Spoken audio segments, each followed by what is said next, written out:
Rajendra sir हैं, Supriya ma'am है और मुन्नी शुक्ला मैम है। आज शिक्षा विभाग से मिलने के बाद हम लोग इनसे जानेंगे कि क्या क्या रणनीति रही और काउंसलिंग को लेकर ही हम लोग आए थे। आप लोग काफ़ी परेशान थे कि काउंसलिंग को लेकर जो ये विवाद चल रहा है उस पर विभाग को सूचित किया जाए। आज विभाग को बता भी दिया गया है और उनका क्या स्टैंड है हम जानेंगे। राजेंद्र सर, आज काउंसलिंग को लेकर आप गए हुए थे शिक्षा विभाग, तो रंजीत सर से भी मिले, इस पर क्या रंजीत सर का क्या स्टैंड है काउंसलिंग को लेकर?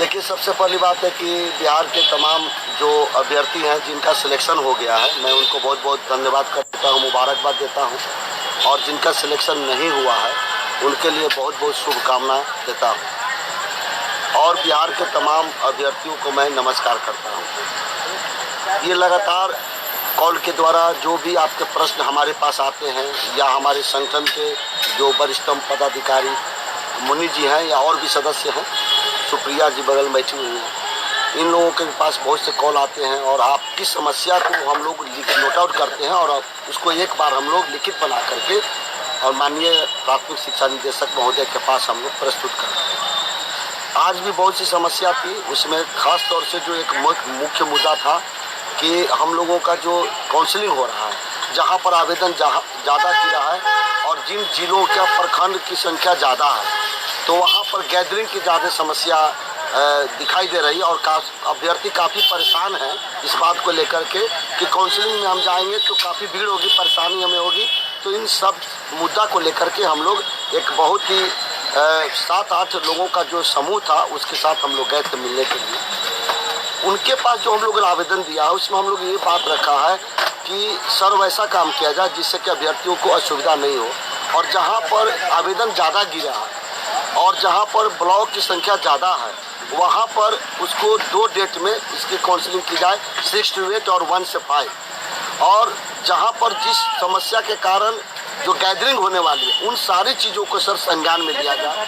उन्होंने बहुत ही विनम्रता के साथ सारी बातों को सुनने के बाद उन्होंने आश्वासन दिया है और अपनी डायरी में भी नोट आउट भी किया है कि बिल्कुल आप लोगों की समस्या पर हम संज्ञान लेंगे और आप लोगों की समस्या का समाधान करेंगे। मुख्य रूप से ये मुद्दा था।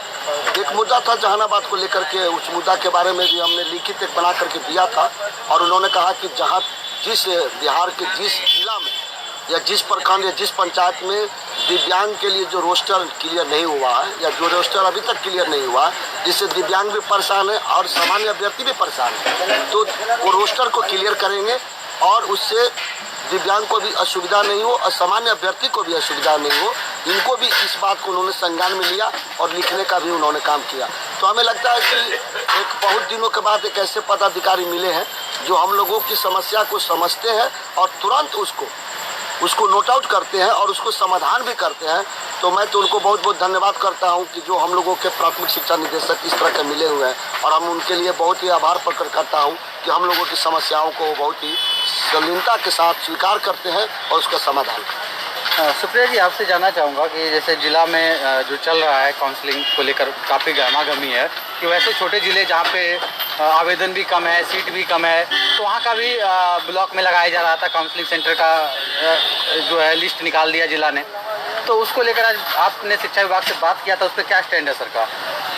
सबसे पहले तो मैं 94,000 अभ्यर्थियों का अभिनंदन करती हूँ और जिसका सिलेक्शन हो गया है उन सबको मेरे तरफ से शुभकामना है और जिसका अभी सेकंड फेज में होने वाला है उनको भी मेरे तरफ से अग्रिम बधाई है। सब सिलेक्ट हों तभी हम लोग सफल हो पाएंगे, अन्यथा अभी तो काम चल ही रहा है। सर से मिलने के बाद एक चीज़ स्पष्ट हुआ, सर ने आश्वासन दिया कि हमारी बातों को सर ने सुना और सर ने कहा कि ठीक है इस चीज़ों को विचार किया जाएगा और सर ने नोट भी किया अपने डायरी में। सर ने कहा कि हाँ ठीक है, जिला मुख्यालय में ही कैंप लगेगा और जहाँ बड़े ज़िले हैं तो बड़े ज़िलों में शायद डिवाइड किया जाए, लेकिन छोटे ज़िलों में एक जगह ही काउंसलिंग होगा, जिला मुख्यालय में भी। बिल्कुल। तो वैसे ज़िले राजेंद्र सर, वैसे ज़िले जहाँ पे ज़्यादा भीड़ रहेगा उसका तो जिला मुख्यालय में ही बोला है सर ने, तो जिला मुख्यालय में किस तरह काउंसलिंग की बात कही है रंजीत सर ने, उस पर क्या स्टेप है? बिल्कुल उन्होंने स्पष्ट किया है कि जहां जिस जिला के मुख्यालय में अगर स्पेस पूरा ज़्यादा रहेगा तो वहां एक जगह ही काउंटर लगाएंगे। लेकिन दरभंगा की उन्होंने उदाहरण दिया वहाँ पर थोड़ा सा स्पेस की कमी है, तो उसको अगल बगल में ही बोले कि उसको भी लगाएंगे ताकि आप लोगों को असुविधा नहीं हो। लेकिन कैंपस आसपास रहेगा। कैंपस आसपास पूरी जगह रहेगी, वहाँ पर हम एक जगह ही उसको काउंटर लगा करके भिन्न प्रखंड का उस जिला के अंतर्गत उसको कैंप के द्वारा हम काम करें। बिल्कुल, ये रहा आपका काउंसलिंग को लेकर जितने भी सवाल थे। उम्मीद है आपके सारे सवालों का जवाब मिल गया होगा। और जो भी ज़िले ऐसे बड़े ज़िले हैं जहाँ पे ज़्यादा सीट है, ज़्यादा अभ्यर्थी होंगे, वहाँ पे आसपास के ही कैंपस में आपका काउंटर लगेगा और उम्मीद था 2 दिन में उनका काउंसलिंग होगा। यही था राजेंद्र सर का कहना और शिक्षा विभाग का भी ये स्टेटमेंट था। अब मुन्नी शुक्ला मैम से जानेंगे कि जो भी अभ्यर्थी चयनित हो गए हैं, जिनका भी चयन हो गया है, उनका कहना है कि हमें नियुक्ति पत्र जल्द दे दिया जाए। इस पर भी काफ़ी क्वेश्चन आ रहे थे। तो नियुक्ति पत्र जल्द देने से क्या फ़ायदा होगा और शिक्षा विभाग का क्या स्टैंड है, आप बताएं जरा।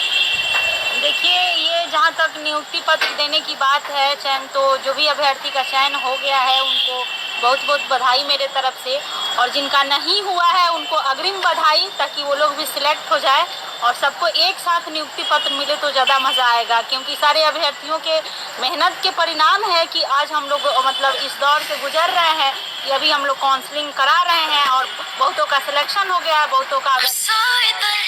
तो जहाँ तक है कि नियुक्ति पत्र को लेकर के हमने रंजीत सर से ये बात बोली, तो बोले कि ठीक है, हम सबका डॉक्यूमेंट्स वेरिफिकेशन कर रहे हैं, जिसका NIC पोर्टल पे चढ़ गया है और जिसका चढ़ने वाला है अगस्त में, सबका डॉक्यूमेंट्स हम वेरिफिकेशन कर लेने के बाद मेरी कोशिश रहेगी कि बहुत जल्द ही आप लोगों को नियुक्ति पत्र दे दिया जाए। मुन्नी शुक्ला मैम, ये सबसे इम्पोर्टेंट सवाल ये है कि काउंसलिंग को लेकर बहुत ज़्यादा जो विवाद हुआ है 6 तारीख को, 5 तारीख को, 7 तारीख को, 8 तारीख को और 12 तारीख को, उस पर आज काफ़ी चर्चाएं भी हुई। एक ही अभ्यर्थी 2 जगह चयनित हो गए थे और कई जगह ऐसा था कि वो काउंसलिंग में गए भी नहीं थे और तब उनका सिलेक्शन हो गया है। इस पर जो बात हुई थी, क्या बोले हैं रंजीत सर?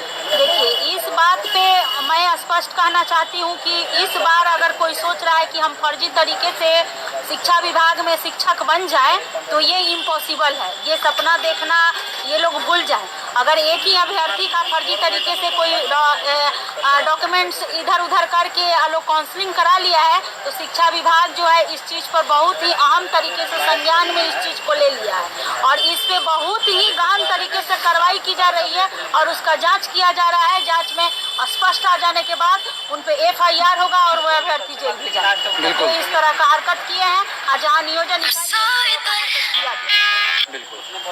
राजेंद्र सर, आपने कभी जो आवेदन जिस पे रंजीत सर ने संज्ञान भी लिया है, जो आवेदन था शायद पटना प्रखंड का था।